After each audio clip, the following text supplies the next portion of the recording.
Brain drain एक ऐसी situation होती है, स्थिति होती है जिसमें उच्च शिक्षा प्राप्त व्यक्ति जो होता है और कुछ अच्छे स्किल्ड लोग जो होते हैं वो अपने देश को छोड़कर दूसरे देशों में बेहतर रोजगार अवसरों और जीवन स्तर की खोज में बाहर चले जाते हैं। ऐसी स्थिति जो है हमको अक्सर डेवलपिंग कंट्रीज जो होती है उसमें देखने को मिलती है, जहाँ पर रोजगार मतलब जॉब्स के पर्याप्त अवसर जो होते हैं वो नहीं होते हैं। ठीक है, ये हो गई एजुकेशनल अनएम्प्लॉयमेंट।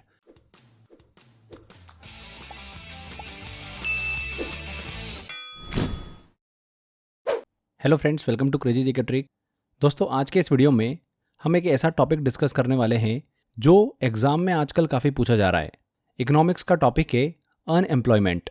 अनएम्प्लॉयमेंट मतलब बेरोजगारी। बेरोजगारी से रिलेटेड अगर आप एसएससी को उठा के देखेंगे तो काफ़ी क्वेश्चंस देखने को मिलते हैं। इवन मेंस में भी हमको बहुत सारे क्वेश्चंस देखने को मिलते हैं यहाँ से।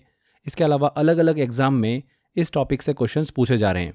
बहुत ही सिंपल टॉपिक है, बट यहाँ से क्वेश्चन एग्जाम में आपके गलत हो जाते हैं, तो हमको गलत नहीं करना है। इस टॉपिक को हम इस तरीके से कंप्लीट करते हैं कि 100% हमारा क्वेश्चन एग्जाम में सही हो। तो देखिए फ्रेंड्स, अनएम्प्लॉयमेंट में इस टॉपिक में हम क्या क्या कवर करने वाले हैं। अनएम्प्लॉयमेंट क्या होता है उसको हम बहुत ही सिंपल तरीके से समझने वाले हैं विथ एग्जाम्पल। इसके अलावा टाइप ऑफ अनएम्प्लॉयमेंट जहाँ से काफ़ी क्वेश्चंस पूछे जाते हैं। वॉलंटरी अनएम्प्लॉयमेंट क्या होता है, structured unemployment, cyclical, seasonal, education. इसके अलावा ब्रेन ड्रेन क्या होता है, यहाँ से भी क्वेश्चंस देखने को मिल रहे हैं। तो ये सारी चीज़ें हम आज के सेशन में कवर करने वाले हैं। वीडियो काफ़ी इंटरेस्टिंग होने वाला है, एंड तक वीडियो को देखिएगा। अगर आप फ्रेंड्स इस वीडियो का पीडीएफ लेना चाहते हैं तो टेलीग्राम चैनल ज्वाइन कर लीजिए। जीएस बाय अक्षय सर नाम से ऑफिशियल टेलीग्राम चैनल है, यहाँ पर आपको इस वीडियो का पीडीएफ मिल जाएगा। इसके अलावा 100 आवर जीएस का जिन भी स्टूडेंट्स ने कोर्स ले रखा है उनको कोर्स के अंदर ही इस वीडियो का पीडीएफ मिल जाएगा, एंड प्रैक्टिस के लिए मॉक टेस्ट भी मैंने उसमें दिया हुआ है। तो चलिए लेक्चर को शुरू करते हैं। अनएम्प्लॉयमेंट फ्रेंड्स, हम बात करें कि क्या होती है। सबसे पहले तो अनएम्प्लॉयमेंट जिसमें कोई पर्सन जो है ना, जिसके पास कार्य करने की इच्छा और योग्यता तो हो लेकिन उसे कोई जॉब न मिले, तो उसे ही हम क्या बोलते हैं, अनएम्प्लॉयमेंट कहते हैं। ठीक है, बेरोजगारी कहते हैं। अब देश के अंदर कितनी अनएम्प्लॉयमेंट है, कितनी बेरोजगारी है, तो किसी न किसी तरीके से तो इंडियन गवर्नमेंट के पास जो है डेटा आता ही होगा। तो ये डेटा कहाँ से आता है, कौन इसको कलेक्ट करता है, तो अनएम्प्लॉयमेंट का डेटा जो है एनएसओ, नेशनल स्टैटिस्टिकल ऑफिस द्वारा कलेक्ट किया जाता है। अनएम्प्लॉयमेंट की रिपोर्ट जो है वो नीति आयोग द्वारा पब्लिश की जाती है। और हम जो बेरोजगारी की बात कर रहे हैं, अनएम्प्लॉयमेंट की बात कर रहे हैं, ये ministry of labour and employment के अंतर्गत आता है। ठीक है, अब देखिए फ्रेंड्स, यहाँ पर हमको एक विलेज दिख रहा है, गाँव दिख रहा है, जहाँ पर कुछ लोग निवास करते हैं। गाँव में रहने वाले 1000 लोग ऐसे हैं जो कि काम करने के योग्य हैं और काम करने के इच्छुक हैं। इसमें वे लोग भी शामिल होते हैं जो वर्तमान में काम कर रहे हैं या फिर वो लोग जो काम की तलाश में हैं। ठीक है, तो ऐसे कितने हैं, 1000 लोग हैं। भैया गांव के अंदर बच्चे भी रह रहे होंगे, ठीक है, माताएं, बहनें, अलग अलग टाइप से बूढ़े, तो हर टाइप के लोग जो है वो निवास करते हैं। उसमें से ऐसे कितने लोग हैं जो काम करने के योग्य हैं और काम करने के इच्छुक हैं, इसी के साथ साथ जो वर्तमान में काम कर रहे हैं। ठीक है, तो ऐसे कितने लोग हो गए, गांव में 1000 लोग हैं मान लेते हैं हम। क्लियर।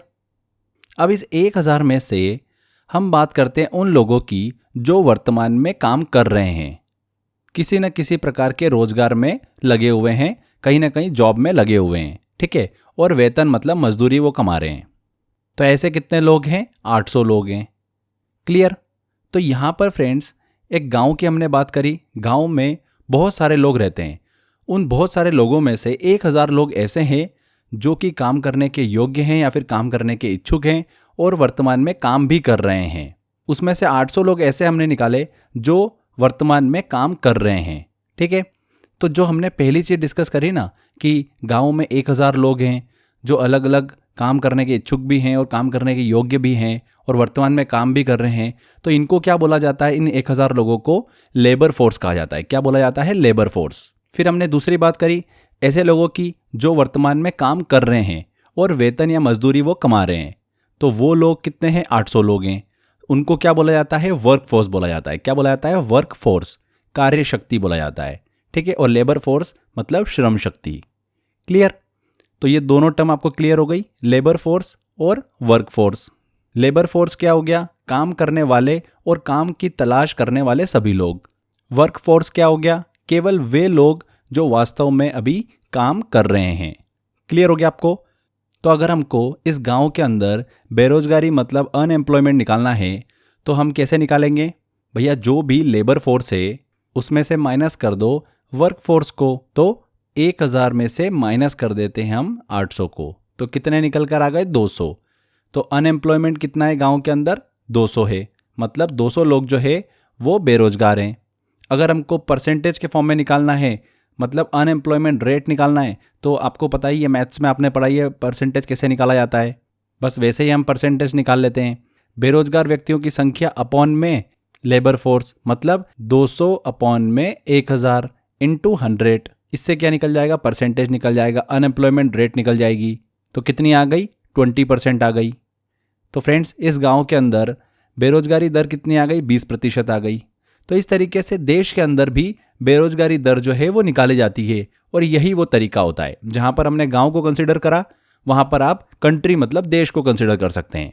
देश के अंदर ऐसे लोग जो कि काम करने के योग्य हैं, काम करने के इच्छुक हैं और काम कर रहे हैं, उन्हें क्या बोला गया? लेबर फोर्स बोला गया। और वे लोग देश के अंदर जो कि काम कर रहे हैं अभी वर्तमान में और पैसा कमा रहे हैं, वेतन कमा रहे हैं, मजदूरी कमा रहे हैं, वो हो गया वर्क फोर्स। ठीक है।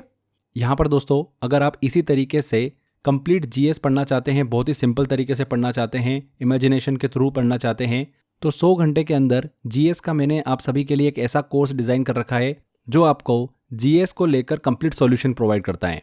देखिए, आप सभी को पता ही है कि जीएस एक ऐसा सब्जेक्ट है जिसमें मल्टीपल सब्जेक्ट हमको कवर करना होते हैं। Physics, chemistry, bio, economics, multiple subjects होते हैं, लगभग 7-8 सब्जेक्ट्स होते हैं। तो इनको कवर करना वाकई में बहुत डिफिकल्ट काम होता है। मैंने आप सभी को कंप्लीट सॉल्यूशन दिया है 100 आवर जीएस के इस कोर्स के अंदर। सारे सब्जेक्ट मैंने ही आपको पढ़ाए हैं और बहुत ही सिस्टमेटिक तरीके से, सबसे सिंपल वे में मैंने आपको चीज़ों को एक्सप्लेन किया है, और हमने ट्रिक के माध्यम से भी चीज़ों को इसमें याद किया है। इंग्लिश एंड हिंदी मिक्स में ये कोर्स मैंने आपके लिए डिज़ाइन किया है।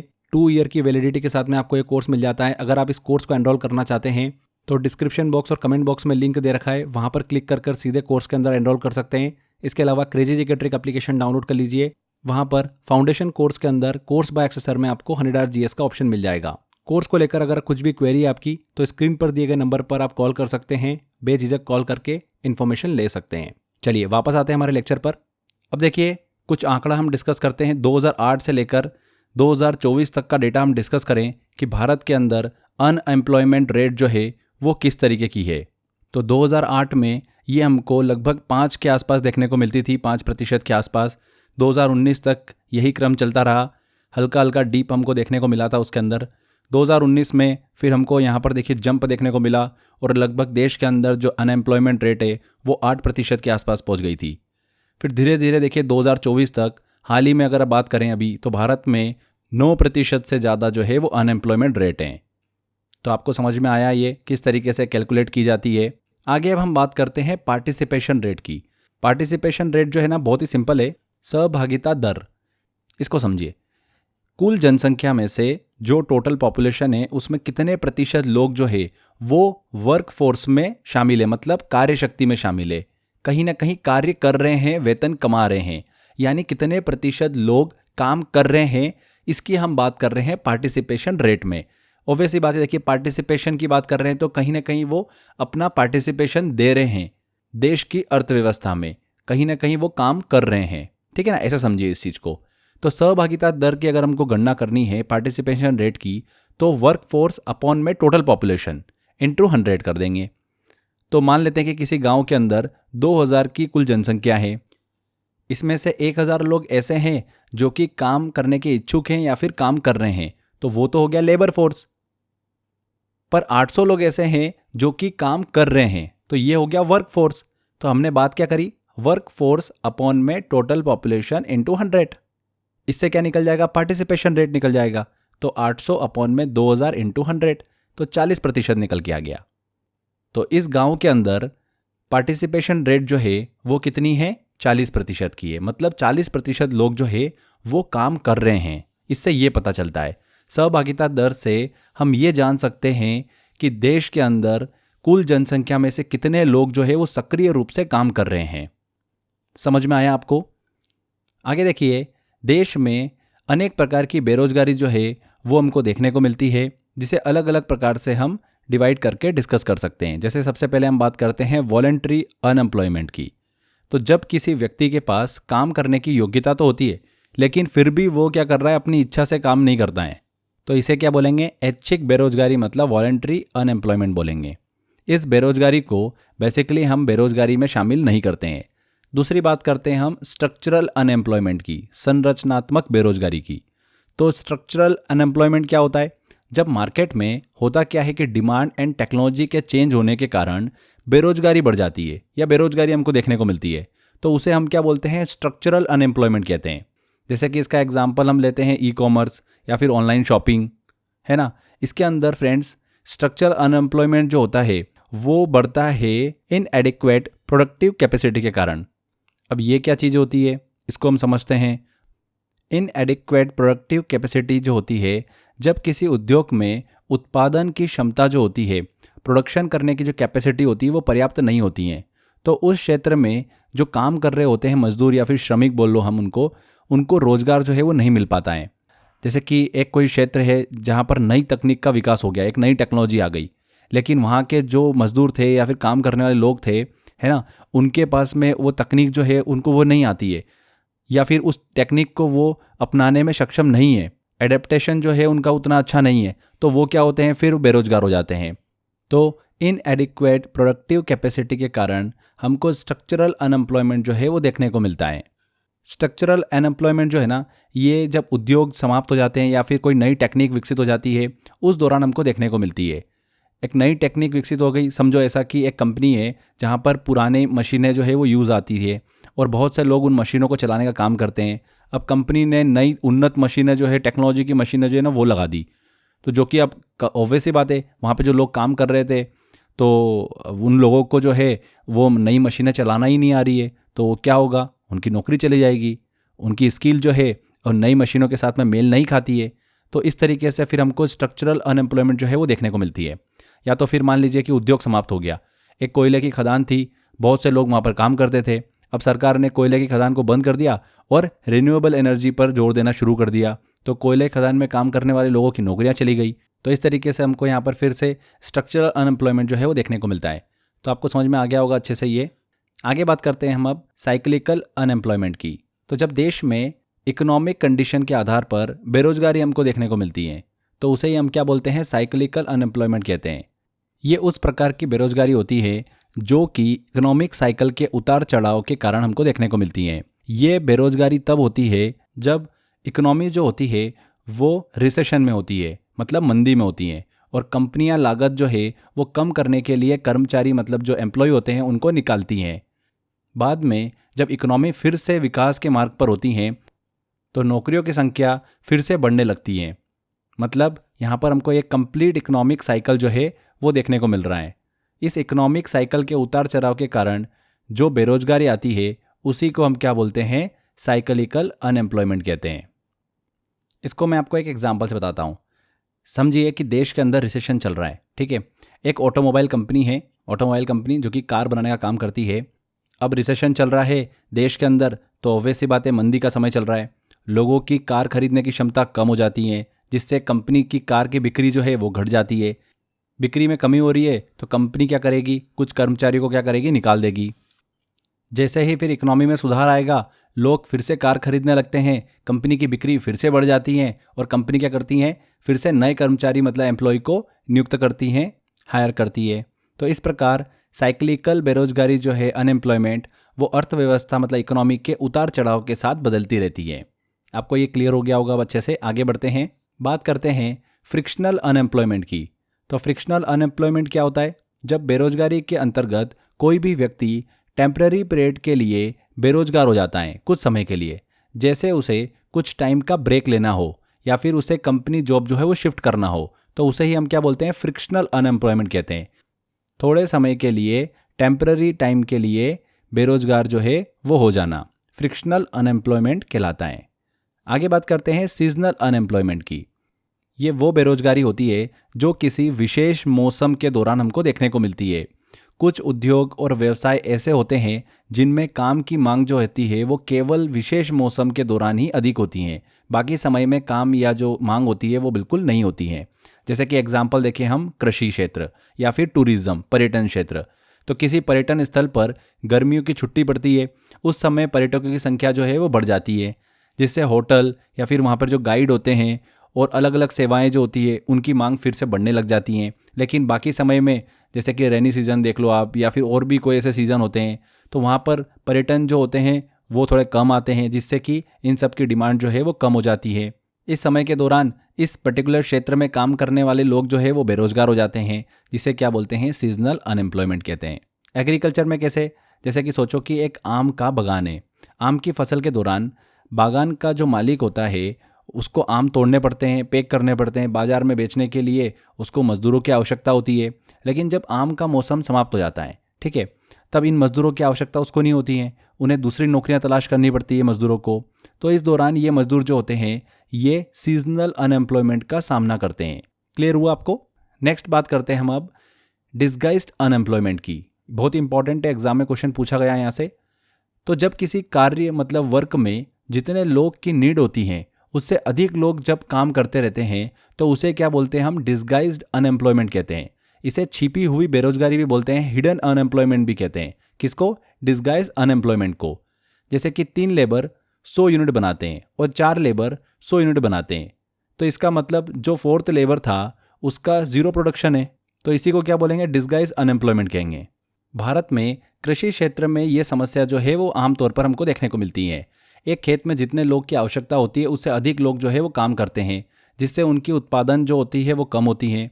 उदाहरण के तौर पर यदि एक खेत में 5 लोग की ज़रूरत है और वहाँ पर 8 लोग काम कर रहे हैं, तो 3 लोग जो है वो डिस्गाइज अनएम्प्लॉयमेंट में गिने जाएंगे, क्योंकि उनकी उपस्थिति के बिना भी उत्पादन में कोई भी चेंज हमको नहीं देखने को मिल रहा है।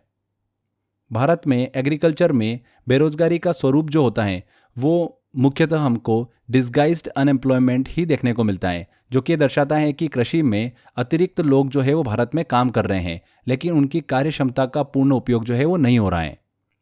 तो दिमाग में रखिएगा, डिस्गाइज अनएम्प्लॉयमेंट में मार्जिनल प्रोडक्टिविटी ऑफ लेबर जो होती है वो 0 होती है। काफ़ी इंपॉर्टेंट है, रिसेंटली एग्जाम में क्वेश्चन पूछा गया था। आगे बात करते हैं इंडस्ट्रियल अनएम्प्लॉयमेंट की। तो जब देश में इंडस्ट्री की कमी के कारण जो बेरोजगारी होती है उसे ही हम क्या बोलते हैं, इंडस्ट्रियल अनएम्प्लॉयमेंट कहते हैं। नेक्स्ट बात करते हैं हम अब एजुकेशनल अनएम्प्लॉयमेंट की। तो जब देश में कोई शिक्षित व्यक्ति जो काम करने के लिए योग्य हो लेकिन उसको रोजगार ना मिले, तो उसे हम क्या बोलेंगे, शिक्षित बेरोजगारी कहेंगे, एजुकेशनल अनएम्प्लॉयमेंट कहेंगे।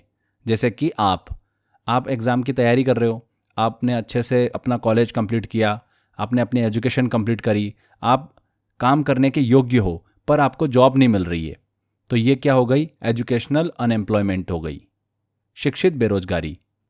यहाँ पर ध्यान रखिएगा, ब्रेन ड्रेन का संबंध जो होता है वो एजुकेशनल अनएम्प्लॉयमेंट से होता है। ब्रेन ड्रेन की बात करी तो ये क्या है, ब्रेन ड्रेन एक ऐसी सिचुएशन होती है, स्थिति होती है जिसमें उच्च शिक्षा प्राप्त व्यक्ति जो होता है और कुछ अच्छे स्किल्ड लोग जो होते हैं वो अपने देश को छोड़कर दूसरे देशों में बेहतर रोजगार अवसरों और जीवन स्तर की खोज में बाहर चले जाते हैं। ऐसी स्थिति जो है हमको अक्सर डेवलपिंग कंट्रीज़ जो होती है उसमें देखने को मिलती है, जहाँ पर रोजगार मतलब जॉब्स के पर्याप्त अवसर जो होते हैं वो नहीं होते हैं। ठीक है, ये हो गई एजुकेशनल अनएम्प्लॉयमेंट। नेक्स्ट हम बात करते हैं अंडर अनएम्प्लॉयमेंट, अर्ध रोजगार। जब देश में कोई व्यक्ति योग्यता से कम काम करे या फिर किसी जॉब में पार्ट टाइम काम करे तो उसे क्या बोलते हैं, हम अंडर अनएम्प्लॉयमेंट कहते हैं। आप एग्ज़ाम की तैयारी कर रहे हो पर हमको लाइफ में भी तो सस्टेन करना होता है, सर्वाइव करना होता है, तो आप एग्ज़ाम की तैयारी कैसे करते हो, पार्ट टाइम कहीं ना कहीं जॉब करते हो, थोड़ा बहुत पैसा अर्न करते हो जिससे कि आप फैमिली पर बर्डन ना पड़ो। काफ़ी टाइम लगता है एग्ज़ाम को क्रैक करने में, तो पेरेंट्स के ऊपर थोड़ा सा उनको फाइनेंशियली सपोर्ट मिल जाए तो आप क्या करते हो, पार्ट टाइम जॉब करते हो, तो ये क्या हो गया, अंडर अनएम्प्लॉयमेंट हो गया। जब देश में कोई व्यक्ति योग्यता से कम काम करे या फिर किसी जॉब में पार्ट टाइम काम करे तो उसे क्या बोलते हैं, अंडर अनएम्प्लॉयमेंट कहते हैं, अर्ध रोजगार। लास्ट में फ्रेंड्स अब हम देखते हैं प्रति व्यक्ति आय जो होती है पर कैपिटा इनकम, उसमें अगर वृद्धि होती है तो उससे बेरोजगारी पर क्या असर पड़ता है, ये भी काफ़ी क्वेश्चन एग्जाम में हमको देखने को मिलता है। तो इसको समझिए, प्रति व्यक्ति आय क्या होती है, पर कैपिटा इनकम क्या होती है, ये नेशनल इनकम वाले वीडियो में हम क्लियर कर चुके हैं। ठीक है, तो जब प्रति व्यक्ति आय मतलब पर कैपिटा इनकम में वृद्धि होती है तो इसका मतलब क्या होगा, लोग अधिक कमा रहे होंगे, लोगों के पास में ज़्यादा संसाधन होंगे। ये क्या इंडिकेशन होगा, इकोनॉमिक डेवलपमेंट का इंडिकेशन होगा, रोजगार के अवसरों में वृद्धि का संकेत भी हो सकता है। इसलिए प्रति व्यक्ति आय में वृद्धि जो हो रही है वो बेरोजगारी का कारण नहीं बनती है, बल्कि ये आर्थिक सुधार मतलब इकोनॉमिक डेवलपमेंट और रोजगार के अवसरों में वृद्धि का संकेत देती हैं। इस प्रकार ध्यान रखिएगा, जब पर कैपिटा इनकम इंक्रीज होती है तो वो अनएम्प्लॉयमेंट के लिए रिस्पॉन्सिबल नहीं होती है। ठीक है, ये चीज़ दिमाग में आपको फिट कर लेना है, क्वेश्चन बनता है इस चीज़ से। तो यहाँ पर हमारा फ्रेंड्स ये अनएम्प्लॉयमेंट वाला टॉपिक कंप्लीट होता है। चलिए अब इस टॉपिक से रिलेटेड एक बहुत ही इंपॉर्टेंट टेस्ट लगाते हैं। आजकल इस टॉपिक से जो एग्जाम के अंदर क्वेश्चंस पूछे जा रहे हैं, बिल्कुल लेटेस्ट क्वेश्चन हम लेते हैं और एक टेस्ट लगाते हैं। आपसे 101% सारे क्वेश्चंस बनेंगे। देखिए, पहला क्वेश्चन है, नीचे दी गई डेफिनेशन किस प्रकार की बेरोजगारी से संबंधित है। तो यहाँ पर डेफिनेशन दे रखी है कि जब व्यक्ति के पास कार्य करने की क्षमता और योग्यता हो फिर भी वह अपनी इच्छा से काम न करे तो उसे क्या कहा जाता है, किस तरीके की बेरोजगारी अनएम्प्लॉयमेंट कहा जाता है।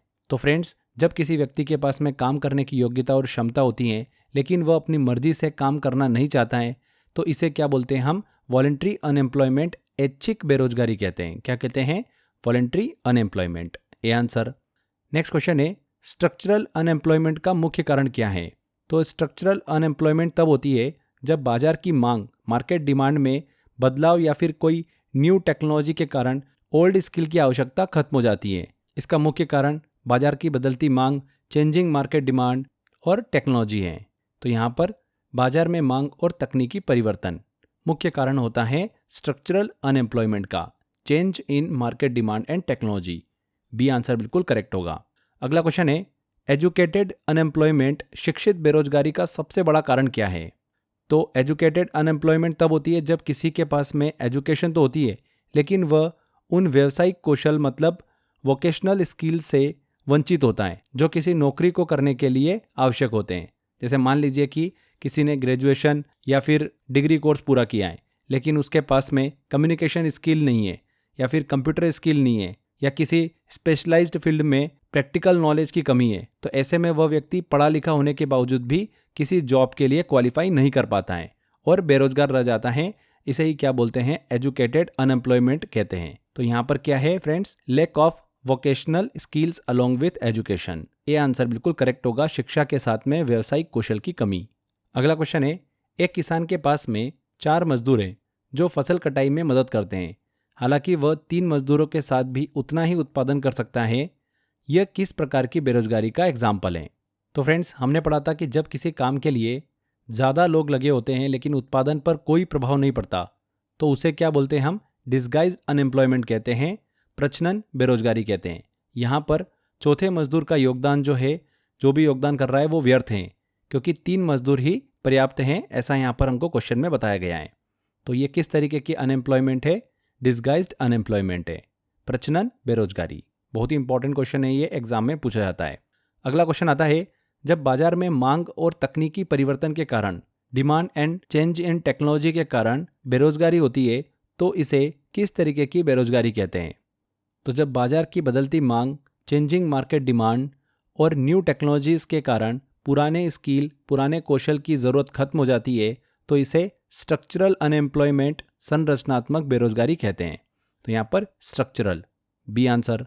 नेक्स्ट क्वेश्चन आता है, छिपी बेरोजगारी से क्या तात्पर्य है। हिडन अनएम्प्लॉयमेंट का मतलब क्या होता है। तो हिडन अनएम्प्लॉयमेंट का मतलब होता है कि एक काम को करने में जितने लोगों की ज़रूरत है उससे ज़्यादा लोग लगे हो लेकिन उसका अतिरिक्त होना काम के जो रिजल्ट है, परिणाम है, उसको प्रभावित नहीं करता हो। जैसे किसी खेत में 10 लोग काम कर रहे हैं लेकिन वही काम 7 लोग कर सकते हैं, अतिरिक्त 3 लोग छिपी बेरोजगारी मतलब हिडन अनएम्प्लॉयमेंट का हिस्सा हैं। तो यहाँ पर डी आंसर बिल्कुल करेक्ट होगा, किसी कार्य में जिसको कम व्यक्ति कर सकते हैं, अधिक व्यक्तियों का लगे रहना, यही होती है हिडन अनएम्प्लॉयमेंट, छिपी बेरोजगारी।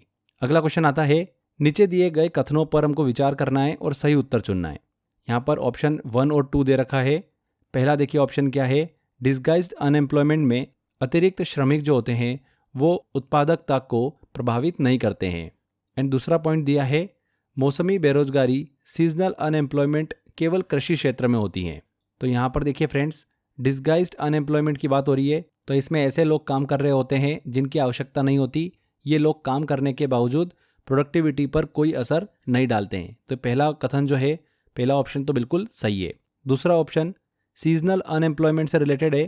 देखिए, यह केवल कृषि क्षेत्र तक सीमित नहीं होता है। सीजनल अनएम्प्लॉयमेंट, मौसमी बेरोजगारी, ये पर्यटन, कंस्ट्रक्शन, निर्माण और अन्य क्षेत्रों में भी हो सकती है सीजनल अनएम्प्लॉयमेंट। तो यहाँ पर यह कथन जो है बिल्कुल गलत है। तो केवल 1 सही है। तो यहाँ पर ए आंसर बिल्कुल करेक्ट होगा। अगला क्वेश्चन आता है। देखिए, यहाँ पर कथन और कारण से रिलेटेड क्वेश्चन दे रखा है। तो स्टेटमेंट क्या दे रखा है? ए स्टेटमेंट है, चक्रीय बेरोजगारी, साइक्लिकल अनएम्प्लॉयमेंट आर्थिक मंदी के समय होती है। और रीजन दे रखा है इसका, मंदी के दौरान मांग कम होने के कारण उत्पादन घट जाता है। तो चलिए, काफ़ी इंटरेस्टिंग क्वेश्चन है। ऐसे क्वेश्चन पूछे जाते हैं एग्जाम में और हम छोड़ के आ जाते हैं, बट बहुत ही सिंपल क्वेश्चन है, इसको ध्यान से हम क्लियर करते हैं। तो देखिए, यहाँ पर जो कथन ए है, चक्रीय बेरोजगारी, साइक्लिकल अनएम्प्लॉयमेंट, इकोनॉमिक रिसेशन आर्थिक मंदी के समय होती है, बिल्कुल करेक्ट है। सेकेंड स्टेटमेंट है, रीजन दे रखा है, मंदी में मांग मतलब डिमांड कम हो जाती है, जिससे प्रोडक्शन घटता है और बेरोजगारी बढ़ती है। ये पॉइंट भी बिल्कुल सही है। तो यहाँ पर अगर हम देखें तो जब आर्थिक मंदी होती है, इकोनॉमिक रिसेशन होता है, तब कंपनियां अपनी प्रोडक्शन लाइन बंद कर देती हैं या फिर श्रमिकों को हटा देती हैं, जिससे बेरोजगारी बढ़ती है। तो आर यहाँ पर ए को सही तरीके से स्पष्ट करता है, क्योंकि यह दिखाता है कि मंदी की वजह से उत्पादन में गिरावट बेरोजगारी का कारण बनती है। तो ए बिल्कुल सही होगा। यहाँ पर ऑप्शन ए और आर दोनों सही हैं और आर ए को सही तरीके से स्पष्ट करता है। क्लियर हो गया आपको? अगला क्वेश्चन लेते हैं अब। आंशिक बेरोजगारी, फ्रिक्शनल अनएम्प्लॉयमेंट का सबसे सामान्य कारण क्या है? तो आंशिक बेरोजगारी, फ्रिक्शनल अनएम्प्लॉयमेंट तब होती है जब लोग एक नौकरी छोड़कर नई नौकरी की तलाश करते हैं। यह बेरोजगारी टेम्पररी होती है, जो अनएम्प्लॉयमेंट होती है वो टेम्पररी होती है और नई नौकरी मिलने पर खत्म हो जाती है। आईटी सेक्टर में हमको देखने को मिलता है कि एक कंपनी से जब दूसरी कंपनी में स्विच करते हैं, उस दौरान हमको टेम्पररी अनएम्प्लॉयमेंट, आंशिक बेरोजगारी देखने को मिलती है। तो लोगों द्वारा एक नौकरी छोड़कर दूसरी नौकरी की तलाश करना, ए आंसर यहाँ पर बिल्कुल करेक्ट होगा। आगे बढ़ते हैं। अगला क्वेश्चन आता है यहाँ पर, brain drain is associated with, brain drain का संबंध किससे है? तो ब्रेन ड्रेन, इसका मतलब क्या होता है? हायर एजुकेशन और कुशल लोग जो होते हैं वो बेहतर अवसरों के लिए अपने देश को छोड़कर दूसरे देशों में जाते हैं। ये एजुकेशनल अनएम्प्लॉयमेंट से संबंधित है, क्योंकि इन लोगों को उनके देश में उनके शिक्षा स्तर के अनुसार नौकरी नहीं मिलती है। तो ये एजुकेशनल अनएम्प्लॉयमेंट से संबंधित हैं। ब्रेन ड्रेन का संबंध किससे है? Educational unemployment. तो फ्रेंड्स देखिए, ऐसे क्वेश्चंस एग्जाम में लगातार पूछे जा रहे हैं। कितनी आसानी से हमने सारे क्वेश्चंस बना लिए हैं। अगर आपने अच्छा कंटेंट पढ़ा, एग्जाम ओरिएंटेड पढ़ा, तो सारे क्वेश्चंस आपसे बिल्कुल एग्जाम में बनेंगे। तो अगर आप इसी तरीके से एग्जाम ओरिएंटेड पढ़ना चाहते हैं तो मैंने 100 आवर जीएस का कोर्स इसी तरीके से डिज़ाइन किया है। एग्जाम ओरिएंटेड कोर्स है पूरा, वो टू द पॉइंट हमने वही चीज़ें डिस्कस करी है जो लगातार एग्जाम के अंदर पूछी जाती है। काफ़ी रिसर्च कर मैंने उस कोर्स को डिज़ाइन किया है। तो आप 100 आवर जीएस का कोर्स ले सकते हैं। 999 में आपको ये कोर्स अवेलेबल हो जाता है, जिसमें 7 से 8 सब्जेक्ट मैंने आपको पढ़ाए हैं। पूरा मिक्स हिंदी एंड इंग्लिश में कोर्स अवेलेबल है। 2 साल की वैलिडिटी के साथ में आप इस कोर्स को एनरोल कर सकते हैं। कोर्स लेने के लिए डिस्क्रिप्शन बॉक्स और कमेंट बॉक्स में लिंक दे रखा है। इसके अलावा crazy GK trick application download कर लीजिए। वहाँ पर आपको फाउंडेशन कोर्स में कोर्स बाय अक्षय सर में ऑप्शन मिल जाएगा। इसके अलावा स्क्रीन पर दिए गए नंबर पर आप कॉल कर इंक्वायरी कर सकते हैं और इन्फॉर्मेशन ले सकते हैं। तो फ्रेंड्स, आज की बस इस वीडियो में इतना ही। आई होप आपको वीडियो काफ़ी अच्छा लगा होगा। वीडियो अच्छा लगा है, मेहनत अच्छी लगी है तो लाइक ज़रूर करिए, शेयर करिए इस वीडियो को एंड कमेंट करके ज़रूर बताइएगा कि वीडियो कैसा लगा। अगर आपने अभी तक चैनल को सब्सक्राइब नहीं करा है तो सब्सक्राइब भी कर लीजिए। मिलते हैं फ्रेंड्स अगले वीडियो में। Till then, bye bye.